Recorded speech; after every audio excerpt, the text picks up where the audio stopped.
हाय, कसे आहे हाय. तुम्ही? मस्त. आज काय करायचं मग?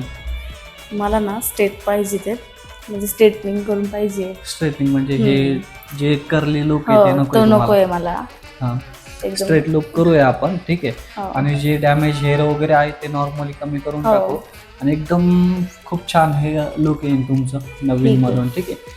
आणि चालेल. हे जे बाउन्स लुक आहे ना, हे पण नॉर्मली कमी करून हां. टाकू. फ्रीजनेस हेअर खूप जास्त आहे, बेबी हेअर खूप जास्त आहे तुम्हाला. ते सगळे कर्ल गेले पाहिजे झालेले. 100% जातील, ठीक आहे. ठीक आहे. ओके.